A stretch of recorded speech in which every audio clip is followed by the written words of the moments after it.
So MLS on I-80 Sports from Twitter. Ideas on how to fix the low television ratings for MLS on national TV. Put your stadium in places that are actually accessible. Cough Red Bull. So that doesn't affect TV, right? No, it doesn't. But more fans means people are actually going to want to pay attention to it. Okay. No, I think realistically they need two things. I think they need an NBC style. I don't even know what like. Yeah, like a preview show, right? Yeah. And then a okay, go ahead. I think they need something like that, so they have a set cast that like talks about the games and match previews and halftime stuff, similar to what NBC does with the Premier League, and we have Champions League coverage. Second thing is just pick a channel and put the games on it. That's it. That's probably the simplest one. I shouldn't have to worry about whether the game's on ESPN Plus, USA, Twitter, Univision. Like, there are too many options. I don't know where half my games are being played, especially as someone who, when I have a free weekend and I can watch and check my fantasy lineup and actually pay attention to 17 games at once. Like, I just need one channel. Sorry. You're not wrong. You're not wrong, right? Really, I mean, Premier League even is spread out over two channels, and one of them just gets zero, right? USA, whenever it has a game, gets nothing. It's always NBC. And on the flip side of that, once you pick a channel, promote the hell out of it.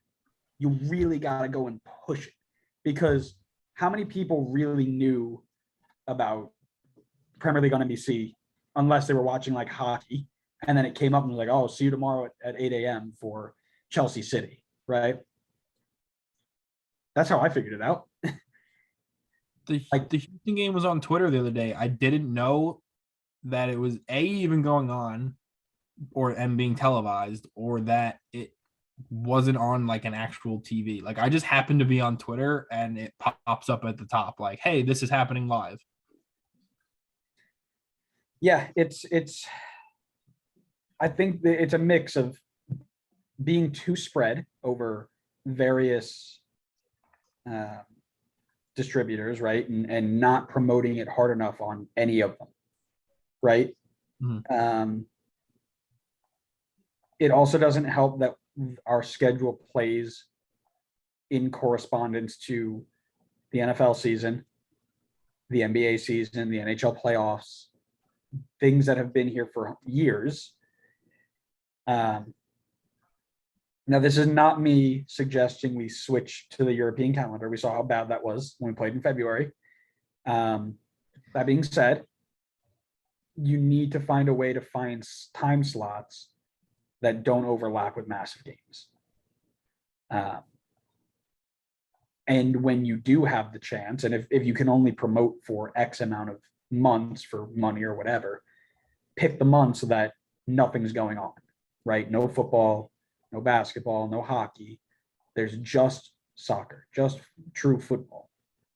Part of it too is that because our country and our league is so geographically big, like, I'm not staying up at 10 o'clock at night to watch the LA kickoff.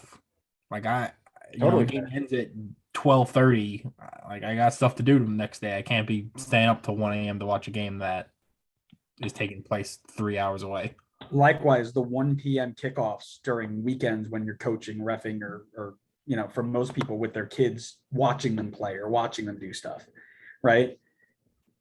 So national TV is where our primetime games are, but even those kickoffs suck. 4 p.m. on a Sunday. Yeah. Most people are napping on 4 p.m. on a Sunday. Come on.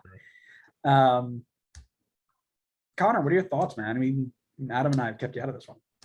I think MLS needs to do a better job at marketing their star players. I think that's one of the things that the NBA does the best out of all American sports. And I think it helps them boost their ratings and popularity a ton. I think that, everybody in this country, whether you like follow basketball or not, knows who LeBron James is. But you can't say the same thing for the LeBron James of soccer, right? Like not That's because he enough plays in people. England. Yeah, but all right. So then the LeBron James of MLS. I don't know who that would be. I will leave that to everybody's own determination to come up with that. But I mean, you couldn't ask someone randomly on the street to name 5 MLS players. Don't point at Omir. He's not the LeBron James of MLS.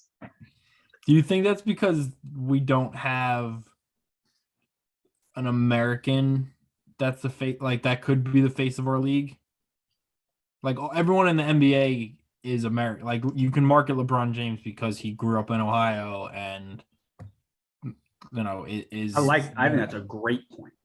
All the best players in the national team right now don't play. Yeah. Like realistically, you're going to use Walker Zimmerman, Paul Areola, like not Aaron Long. So Yeah. I think what this all ties back to is this one.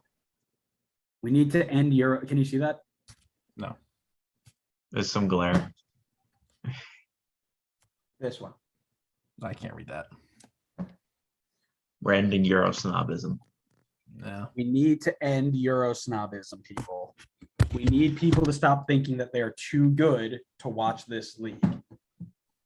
If people are consistently sitting there bad-mouthing the league without even watching it simply because they'd rather watch some team that they'll never get to see in their life on a TV, that is an issue because negativity spreads way faster than positivity, right? Because it's cooler to hate something than it is to like something. But how are you going to expect someone in let's say England to watch an MLS game if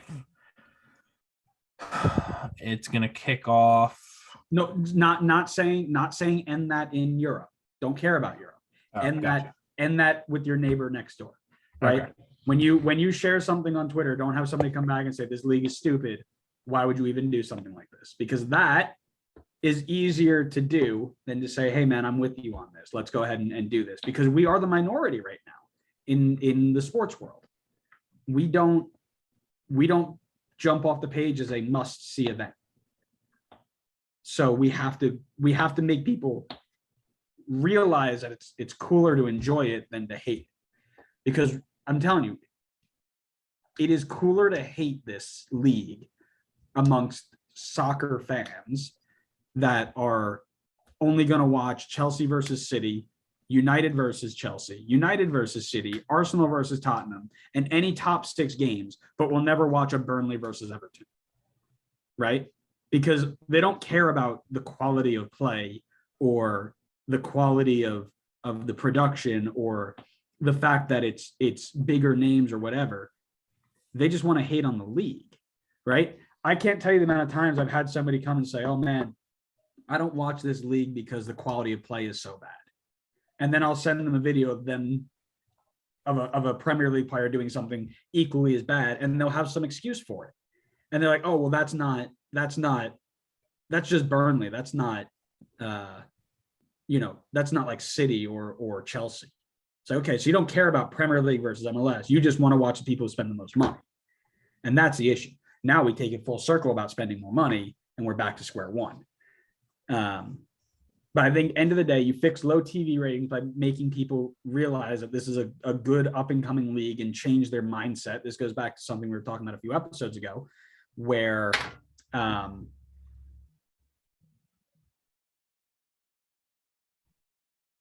dropped my pen and I dropped my thoughts. Change their mindset, change. What was I talking about?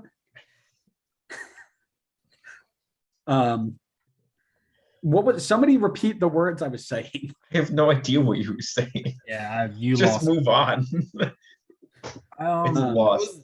I just like to point out those Burnley Everton games are super exciting because relegation battles are really cool. You're damn right they are.